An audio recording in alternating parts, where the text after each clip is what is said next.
Hey, what's up everyone? Tedrick85 here, and today we're going to be beginning our playthrough of New Super Mario Bros. U. Now, much like New Super Mario Bros. Wii, I'm going to be using just purely muscle memory while I play this, so there's going to be a bunch of stuff I'm probably going to miss. But it's going to be nice playing this game again. I really have not played this game in years, so... And I do enjoy this one, so... And... like I said in my New Super Mario Bros. Wii playthrough, I don't enjoy this one quite as much as the aforementioned game, but it's pretty fun in its own right. As you can see here, World 1 is named Acorn Plains, and the first level is Acorn Plains Way. And starting from here on out, the levels actually have names. It's not just World 1-1 or anything like that. Which I think is pretty cool because it gives each level its own personality of sorts. As you can see here, here's the main power-up for New Super Mario Bros. U. This is the Flying Squirrel suit. And you get one of those from getting a Super Acorn from either a question block or one of the water wings that's holding a Super Acorn.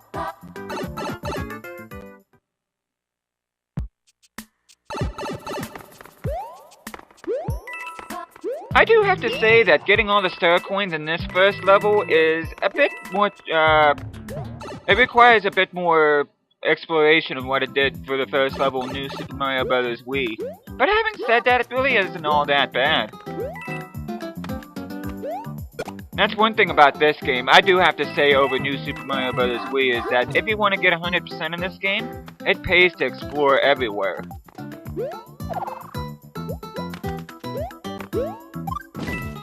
There's a lot of secrets in this game, too.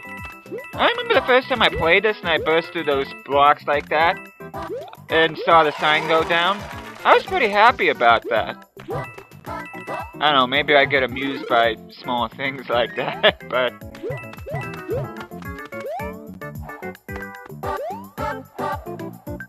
And of course the music here is different from New Super Mario Bros. Wii, but the main music is really the only thing that's different. All the other music is recycled from New Super Mario Bros. Wii, which, to be honest with you, I'm not real happy about. You mean to tell me they got new music for this, but they couldn't come up with new tower music, or castle music, or new underground music? I don't know, I just think that's kind of lazy, but oh well. And if you go up in this pipe...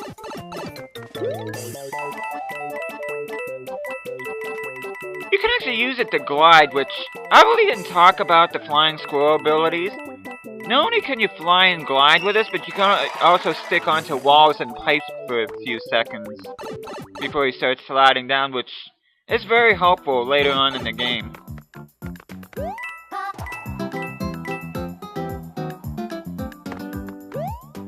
Of course, with the flying squirrel suit, getting to the top of the flagpole should be a breeze.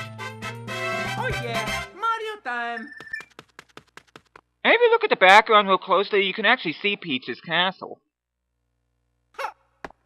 And now we're gonna be going on to the second level, and you see there's a Super Acorn on the map there. And here's all the items that I have, and you can see that there's a penguin suit. There's a penguin suit and a propeller suit, but you won't get those until you unlock Superstar Road. But like I said about the Super Acorn on the map screen, if you get that, that just goes onto your item queue. You really don't have to fight anybody or anything, you can just grab it off the map, which I think is pretty cool. Anyways, we enter Tilted Tunnel here, and you can see there's the classic piranha plants coming out of the pipes. And of course our friends, the Goombas. Now this stage is actually pretty cool because... Well, the main gimmick here, which is those colorful platforms over there, which you'll see here in a few seconds. And you can see that they're tilted, as well as the pipes. The pipes are tilted as well. And after a while, these platforms start to move. Depending on where you're at on the platforms, they could spell doom, so please be careful around them.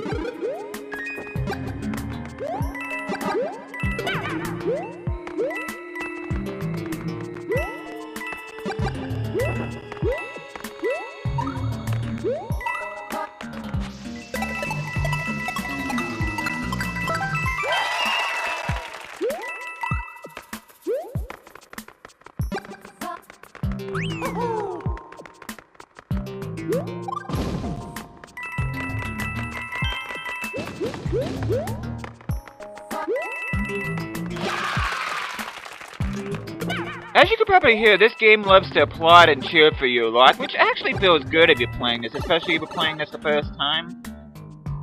I actually think it's pretty cool, and also, if you beat the game, it actually catalogs how many times the game's applauded and cheered for you, which I think is pretty awesome, so... Yeah, I really wish, like, on Mario Maker, even though it says New Super Mario Bros. U style, it's more like New Super Mario Bros. Wii style, because I would have wanted to have, like, the moving platforms and some of the stuff that, some of the mechanics that are in this game in Super Mario Maker. So, the New Super Mario Bros. U moniker in the Mario Maker game is a bit of a misnomer. And make sure you get this vine too, or else you'll find yourself short of star coins. There's also a secret exit here, which leads to Acorn Plains secret level, but I won't worry about that right now. As a matter of fact, I think I'm gonna do all the secret levels towards the end of the playthrough. So that way it can be its own thing. So, but I'm just worried about the normal levels for now. And make sure you do ground pound there, or else you will not be able to get access to that pipe right here, which leads to the third and final star coin in the stage.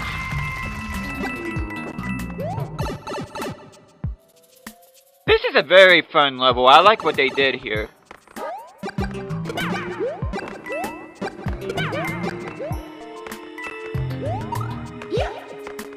To be honest with you, when I was recording this, I completely forgot about the secret levels, but I decided after I was done recording that I was just gonna have all the secret levels its own separate thing after the main playthrough, so...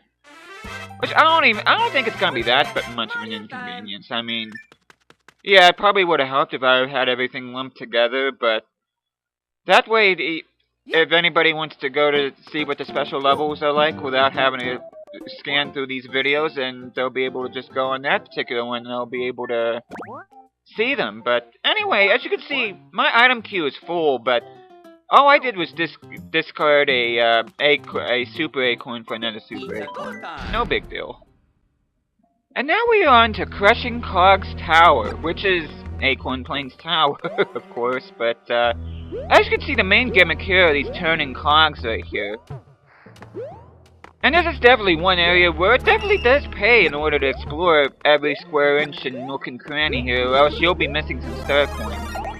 Like that first star coin I got over there, I thought that was pretty well hidden. There's only one star coin in this particular tower that's in plain sight. The first and third ones, you're gonna have to do a bit of exploring in order to find all of them. But it shouldn't be that bad, considering it's the first tower in the game. And whatever you do, please do not get crushed by the cogs on here.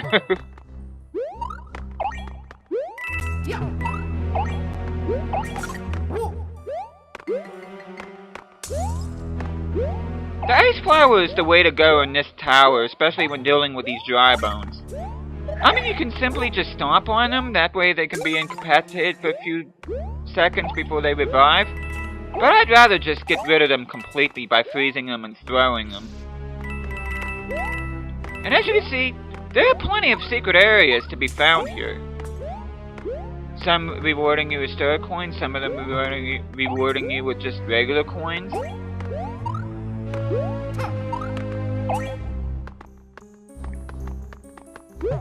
This second star coin can be a bit of a pain if you're not careful.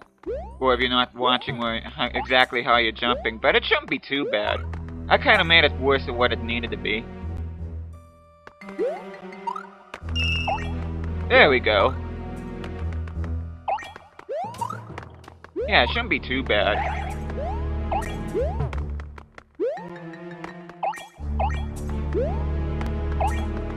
Just gonna go up here.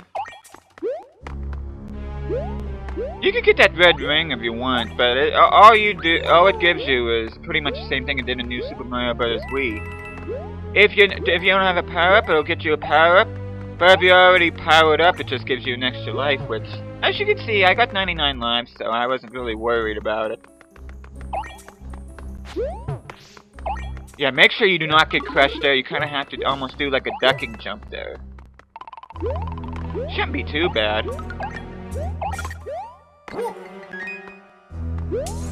Thought it was pretty cool how that ice flower moved out of the way from that frozen dry bones.